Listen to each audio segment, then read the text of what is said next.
HSC 24 ব্যাচের পরীক্ষার্থীদের জন্য কলেজে কী কী ডকুমেন্টগুলো জমা দিতে হবে, এই ডকুমেন্টগুলো জমা না দিলে কলেজে তোমাদের কিন্তু রেজাল্ট প্রকাশিত হবে না। তাই খুবই সাবধান, সম্পূর্ণ ভিডিওটা দেখো মনোযোগ সহকারে এবং কথাগুলো খুবই মনোযোগ সহকারে শুনবে। প্রত্যেকটি কথা কী কী ডকুমেন্টগুলো দেওয়া লাগবে, কলেজে জমা দেওয়া লাগবে সেটা আমি বিস্তারিত জানিয়ে দিচ্ছি, ঠিক আছে? তাই সম্পূর্ণ কথাগুলো মনোযোগ সহকারে শোনো এবং ভিডিওতে একটি লাইক দিয়ে চ্যানেলটি সাবস্ক্রাইব করে দাও। তো দেখো, তোমাদের কিন্তু অটো পাস ইতোমধ্যে দিয়ে দিয়েছে। তো তোমাদের এখন যেই পরীক্ষাগুলো হয়েছে, যে 6টা পরীক্ষা হয়েছে, ওই 6টার পরীক্ষার মার্কগুলো মানে কত পাইছো সেটা কিন্তু পরীক্ষাগুলো দিয়েছে যে ওইটার উপর ভিত্তি করেই দিবে।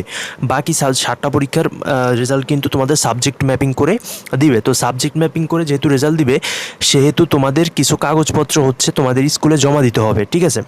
তো এখানে দেখতে পাচ্ছ, এত দ্বারা অত্র কলেজের এইচএসসি 2024 অংশগ্রহণকারী সকল পরীক্ষার্থীদের অবগতির জন্য জানানো যাচ্ছে যে সকল পরীক্ষার্থী প্রাইভেট, টেকনিক্যাল বোর্ড ও উন্মুক্ত বিশ্ববিদ্যালয় থেকে জেএসসি ও এসএসসি পাশ করেছে, তাদের আগামী এত তারিখের মধ্যে জেএসসি ও এসএসসি পরীক্ষার একাডেমিক ট্রান্সক্রিপ্ট কলেজ অফিসে জমা দেওয়ার জন্য বলা হলো। অর্থাৎ তোমাদের মার্কশিট, ট্রান্সক্রিপ্ট এগুলা জমা দিতে হবে। তারপর আরেকটা দেখতে পাচ্ছ যে এখানে তোমাদের সেম বিষয়গুলোই বলছে যে তোমাদের যে আছে উন্মুক্ত বিশ্ববিদ্যালয়, ইংলিশ মিডিয়াম বা বিদেশ থেকে তুমি যদি এসে পরীক্ষা দিয়ে থাকো, এসএসসি, জেএসসি, হ্যাঁ, এগুলো যদি তোমরা দিয়ে থাকো, তাহলে তোমাদের ট্রান্সক্রিপ্ট এর ফটোকপি তোমাদের কলেজে তোমাদের জমা দিতে হবে।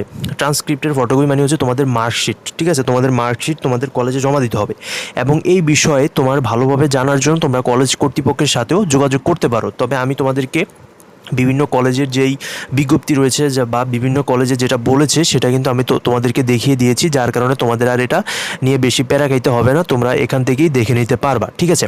সো তোমরা আশা করি বুঝতে পেরেছো যে তোমাদের কোন বিষয়গুলো বা কোন জিনিসগুলো তোমাদের দিতে হবে, ঠিক আছে? তো তোমরা অবশ্যই তোমাদের মার্কশিট, ট্রান্সক্রিপ্ট এগুলা কিন্তু তোমরা স্কুল কলেজে তোমাদের 28 তারিখের মধ্যে হয়তো বা বলেছে, অনেক ক্ষেত্রে আবার এটা বাড়াইতেও পারে, 2 তারিখের মধ্যে, 2 তারিখ অর্থাৎ সেপ্টেম্বর 2 তারিখ, এখনও অনেক দিন সময় আছে। তোমরা এগুলো কালেক্ট করে নিয়ে তুমি যদি টেকনিক্যাল বা উন্মুক্ত বিশ্ববিদ্যালয় থেকে এসে থাকো বা বিদেশ থেকে এসে তোমরা পরীক্ষা দিয়ে থাকো, তাহলে এগুলো তোমরা খুব দ্রুত 2 তারিখের মধ্যে কলেজে জমা দিয়ে দিবে।